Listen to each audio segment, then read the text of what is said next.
आज के लेक्चर में हम non steroidal anti inflammatory drug जिसे शॉर्टकट एनसेड कहते हैं और प्रोस्टाग्लैंडिन एनालॉग्स की फार्माकोलॉजी को कवर करेंगे। लेकिन ये सब पढ़ने से पहले आइए देखते हैं कि एक नॉर्मल इन्फ्लेमेटरी रिस्पांस में क्या होता है। जब कभी टिश्यू इंजरी या इरिटेशन होती है तो हम कहते हैं कि वहाँ पर इन्फ्लेमेशन हो गई। इस इन्फ्लेमेशन के प्रोसेस में वहाँ पर सेल्स के अंदर मौजूद फास्फोलाइपेज A2 एंजाइम खारिज हो जाता है। ये फास्फोलाइपेज A2 एंजाइम वहाँ पर मौजूद सेल्स के फास्फोलिपिड बाइलेयर्स को एरिकिडोनिक एसिड में कन्वर्ट करता है।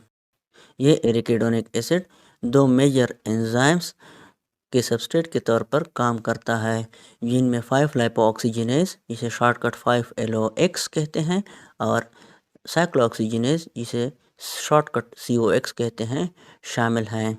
इस लेक्चर में हम सिर्फ साइक्लोऑक्सीजिनेज एंजाइम और साइक्लोऑक्सीजिनेज पाथवे को कवर करेंगे। साइक्लोऑक्सीजिनेज एंजाइम मुख्तलिफ आइसोफॉर्म में पाया जाता है।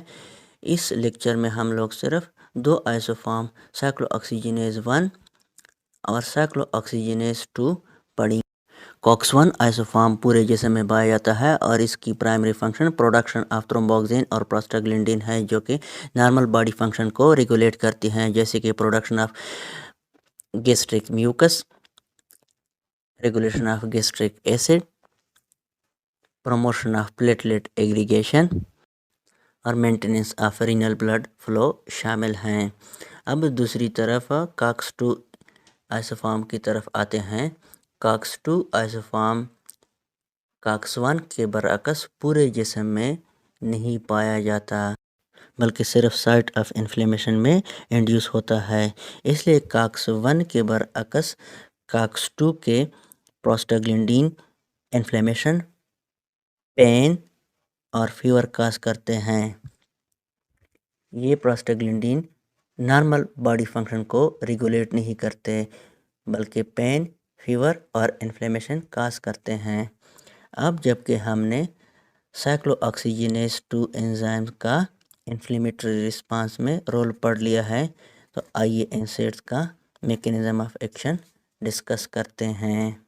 NSAIDs primarily cyclooxygenase enzyme cyclooxygenase 1 और साइक्लोऑक्सीजिनेज 2 को ब्लॉक करते हैं, जिसकी वजह से प्रोस्टाग्लैंडिन की प्रोडक्शन कम हो जाती है। नतीजे के तौर पर एनसेड्स अपना एंटी इन्फ्लेमेटरी, एंटीपायरेटिक और एनाल्जेसिक इफेक्ट प्रोड्यूस करते हैं, जो कि एनसेड के मेजर यूजेस के तौर पर समझी जाती हैं। एनसेड को साइक्लोऑक्सीजिनेज एंजाइम की सेलेक्टिविटी की बुनियाद पर तीन बड़ी कैटेगरीज में तकसीम किया जाता है, जिनमें सेलेक्टिव साइक्लोऑक्सीजिनेज 1 इनहिबिटर शामिल है। इस ग्रुप में केटोरोलेक, फ्लर्बिप्रोफेन, केटोप्रोफेन, एंडोमेथसिन और लो डोज एस्पिरिन शामिल है। दूसरी category non selective cyclooxygenase inhibitors की है। इस कैटेगरी में नेप्रोक्सेन, आइबुप्रोफेन, पायरोक्सिकेम और डाइफ्लोनिसाल शामिल हैं। तीसरी कैटेगरी सेलेक्टिव साइक्लोऑक्सीजिनेज 2 इनहिबिटर्स की है। इस ग्रुप में मेलॉक्सिकेम, सिलिकॉक्सेप, एटोरिकॉक्सेप और एटोडोलॉक शामिल हैं। अब ये एनसेड की साइक्लोऑक्सीजिनेज एंजाइम के लिए रिलेटिव सेलेक्टिविटी, इनकी कुछ साइड इफ़ेक्ट, सेफ्टी और एफिकेसी में डिफरेंसेस को एक्सप्लेन करती है। सबसे ज़्यादा एडवर्स इफेक्ट एनसेड के gastrointestinal tract of prostaglandin PGE2 for short और prostacyclin PGI2 for short production of protective mucus में अहम किरदार अदा करते हैं। ये नॉर्मल गैस्ट्रिक ब्लड फ्लो में भी इम्पॉर्टेंट रोल अदा करते हैं और नॉर्मल ब्लड फ्लो को ये दोनों प्रोस्टाग्लैंडिन रेगुलेट करते हैं। इसलिए COX-1 एंजाइम की इनहिबिशन GI ब्लीडिंग और पेप्टिक अल्सर की रिस्क को बढ़ाती हैं। ऐसे एजेंट्स जो कि सेलेक्टिव COX-1 इनहिबिटर हैं या मोर सेलेक्टिव हैं, वो ये साइड इफ़ेक्ट ज़्यादा प्रोड्यूस करते हैं, यानी कि वो GI ब्लीडिंग और पेप्टिक अल्सर दूसरे एजेंट्स के मुकाबले में ज़्यादा कॉज करते हैं। सेलेक्टिव कॉक्स 1 इन्हिबिटर में केटोरोलेक, फ्लोर्बिप्रोफेन, केटोप्रोफेन, एंडोमेथासिन और लो डोज एस्पिरिन शामिल हैं। एनसेड्स का दूसरा major side effect inhibition of thromboxane A2, इसे शॉर्टकट TXA2 कहते हैं, की वजह से होता है। जैसा कि आपको पता है कि थ्रोम्बोऑक्सिन A2 प्लेटलेट एग्रीगेशन को प्रमोट करता है, इसलिए इसकी इन्हिबिशन एंटीप्लेटलेट इफ़ेक्ट काज करती है, जिसकी वजह से ब्लीडिंग रिस्क बढ़ जाता है।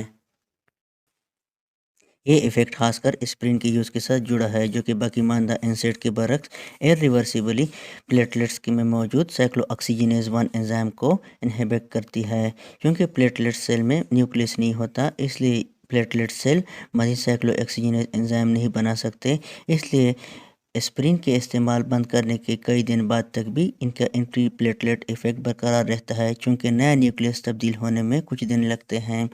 इसलिए ऐसे एजेंट जो कि selective cyclooxygenase 1 inhibitor bleeding time बढ़ाते हैं। एनसेड का तीसरा मेजर साइड इफ़ेक्ट इनका किडनी पर असर है। रीनल प्रोस्टाग्लैंडिन स्पेसिफिकली PGE2 और PGI2 रीनल एफेरेंट आर्टेरियोल के डायलेटेशन करते हैं, जो कि ग्लोमेरुलर फिल्ट्रेशन रेट के लिए अहम है। ये प्रोस्टाग्लैंडिन नॉर्मल हालत में रीनल परफ्यूजन पर बहुत कम असर करते हैं, ताहम जब किडनी फंक्शन कंप्रोमाइज़ हो जाए, मसलन हार्ट फेलियर या ओल्ड एज की वजह से, तो रीनल ब्लड फ्लो को मेंटेन करने के लिए ये प्रोस्टाग्लैंडिन की प्रोडक्शन बहुत ज़रूरी होती है। क्योंकि एनसेड प्रोस्टाग्लैंडिन के प्रोडक्शन को कम करते हैं, इसलिए ये रीनल कंप्रोमाइज पेशेंट में किडनी इंजरी का सबब बनते हैं। एनसेड का लास्ट मेजर साइड इफ़ेक्ट इनकी कार्डियोवैस्कुलर सिस्टम पर असर है। एजेंट जैसे कि एस्पिरिन, जिनकी COX-1 सेलेक्टिविटी हाई होती है, वो एंटी प्लेटलेट प्रॉपर्टीज़ की वजह से कार्डियोप्रोटेक्टिव इफ़ेक्ट्स रखते हैं, जबकि वो एजेंट जिनकी हाई COX-2 सेलेक्टिविटी होती है, उनके इफ़ेक्ट्स इसके अपोजिट होते हैं। इन साइड इफ़ेक्ट को समझने के लिए वो ब्लड वेसल जो कि हार्ट को ब्लड सप्लाई करते हैं, उनको देखते हैं। इन ब्लड वेसल में नॉर्मली प्रोस्टासाइक्लिन, PGI2 और थ्रोम्बोक्सिन में एक बैलेंस पाया जाता है। प्रोस्टासाइक्लिन मेनली COX-2 एंजाइम बनाते हैं, जो कि ब्लड वेसल के एंडोथेलियम में पाए जाते हैं और वेज़ोडाइलेटेशन कॉज करते हैं और प्लेटलेट एक्टिवेशन इनहिबिट करते हैं। दूसरी तरफ हमारे पास थ्रोम्बोऑक्सिन A2 है, जो कि मेनली COX-1 एंजाइम बनाती है, जो कि प्लेटलेट में पाए जाते हैं और वेज़ोकंस्ट्रिक्शन और प्लेटलेट एग्रीगेशन को प्रमोट करते हैं। इसलिए जब selective COX-2 drugs COX-2 enzyme को ब्लॉक करते हैं, तो प्रोस्टासाइक्लिन या PGI2 की मिकदार बढ़ जाती है, कम हो जाती है और थ्रोम्बोऑक्सिन A2 की मिकदार बढ़ जाती है। इसलिए वेज़ोकंस्ट्रिक्शन और प्लेटलेट एग्रीगेशन होगी, जिसकी वजह से कार्डियोवैस्कुलर साइड इफ़ेक्ट बढ़ जाएंगे। आइए अब प्रोस्टाग्लैंडिन और प्रोस्टाग्लैंडिन एनालॉग को पढ़ते हैं। प्रोस्टाग्लैंडिन अगरचे बहुत से अनवांटेड साइड इफ़ेक्ट प्रोड्यूस करते हैं, जैसे कि इन्फ्लेमेशन, ताहम प्रोस्टाग्लैंडिन बहुत से बेनिफिशियल इफ़ेक्ट्स भी रखते हैं। इन बेनिफिशियल साइड इफ़ेक्ट से फ़ायदा उठाने के लिए साइंटिस्ट ने प्रोस्टाग्लैंडिन एनालॉग्स बना लिए, जो सिंपली हमारे एंडोजिनस प्रोस्टाग्लैंडिन की नकल करते हैं। प्रोस्टाग्लैंडिन अपने effects specialize G protein coupled prostaglandin receptors पर बाइंडिंग से शो करते हैं, जिनकी तकरीबन 9 किस्में होती हैं। प्रोस्टाग्लैंडिन के असरात मुख्तलिफ होते हैं, जो कि डिपेंड करते हैं कि प्रोस्टाग्लैंडिन किस टिश्यू में कहाँ पर किन रिसेप्टर पर इफ़ेक्ट करते हैं, तो उसके हिसाब से प्रोस्टाग्लैंडिन के इफ़ेक्ट्स भी डिफरेंट होते हैं। तो आइए कुछ आम इस्तेमाल होने वाले प्रोस्टाग्लैंडिन रिसेप्टर के बारे में पढ़ते हैं। तो शुरू करते हैं प्रोस्टाग्लैंडिन E1 एनालॉग से। इसमें शामिल है अल्प्रोस्टाडिल, लोबिप्रोस्टोन। अगरचे ये सब एजेंट्स प्रोस्टाग्लैंडिन E1 से डिराइव्ड है, ताहम ये मुख्तलिफ थेरेप्यूटिक पर्पसेस के लिए डिज़ाइन किए गए हैं। अल्प्रोस्टाडिल इनमें जो पहला एजेंट है, इसके दो मेन थेरेप्यूटिक यूजेस हैं। इसका पहला थेरेप्यूटिक यूज़ इरेक्टाइल डिसफंक्शन में है। जब अल्प्रोस्टाडिल को यूरेथ्रा में अप्लाई करते हैं तो ये डायरेक्ट या indirect stimulation of cyclic MP pathways करता है, जिसकी वजह से इंट्रासेलुलर कैल्शियम लेवल कम हो जाता है। इसलिए पेनाइल स्मूथ मसल रिलैक्स हो जाते हैं और कार्निवोसल आर्टरी भी डायलेट हो जाती है। ये सब इम्प्रूव्ड इरेक्टाइल फंक्शन को सपोर्ट करते हैं, जिसकी वजह से पेनाइल इरेक्शन हो जाती है। तो अल्प्रोस्टाडिल इरेक्टाइल डिस्फंक्शन को ख़त्म करने के लिए यूज़ होता है। अल्प्रोस्टाडिल का दूसरा यूज़ न्यूनेट्स में है, जिनमें कंजेनिटल हार्ट डिफेक्ट होता है। अल्प्रोस्टाडिल बच्चों में टेम्परेरीली डक्टस आर्टेरियोसिस की पेटेंसी को मेंटेन रखता है। डक्टस आर्टेरियोसिस एक ब्लड वेसल है जो कि लंग्स की ब्लड सप्लाई को बाईपास करती है। अगरचे पैदाइश के फ़ौरन बाद ये ब्लड वेसल बंद होती है, ताहम कुछ बच्चों में ये ओपन रह जाती है और लो ऑक्सीजनेशन ऑफ ब्लड का सबब बनती है। यानी ऐसे बच्चों में ब्लड ऑक्सीजनेशन के लिए लंग्स में नहीं जाता, तो ऐसे बच्चों को ऑपरेट करते हैं। ऑपरेशन के दौरान ऐसे बच्चों को अल्प्रोस्टाडिल इन्फ्यूजन लगाते हैं, जो कि डक्टस आर्टेरियोसिस की पेटेंसी को सपोर्ट करती है और डक्टस आर्टेरियोसिस को रिलैक्स करती है और ऑपरेशन में मदद करती है। आइए बढ़ते हैं अब दूसरे एजेंट लोबिप्रोस्टोन की तरफ। लोबिप्रोस्टोन क्रॉनिक कॉन्स्टिपेशन के लिए यूज़ होता है। लोबिप्रोस्टोन इंटेस्टिनल एपिथेलियल सेल में मौजूद क्लोराइड चैनल टाइप 2 को स्टिमुलेट करता है।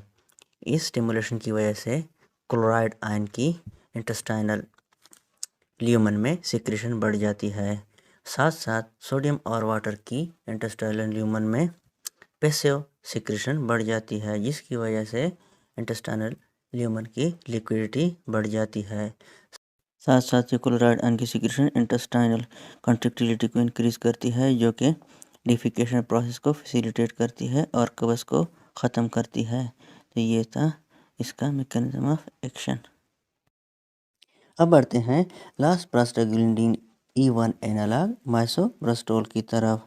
तो माइसोप्रोस्टोल का सबसे पहला इस्तेमाल स्टमक अल्सर की ट्रीटमेंट है।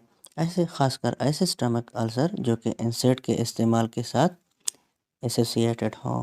माइसोप्रोस्टोल का दूसरा इस्तेमाल लेबर इंडक्शन में है और माइसोप्रोस्टोल स्टमक के अंदर गैस्ट्रिक पैराइटल सेल्स में मौजूद प्रोस्टाग्लैंडिन रिसेप्टर के साथ अटैच होकर साइक्लिक एमपी लेवल को कम करता है, जिसकी वजह से कैल्शियम लेवल कम हो जाता है और प्रोटॉन पंप इनहिबिट हो जाते हैं, जिसकी वजह से गैस्ट्रिक सिक्रेशन कम हो जाती है।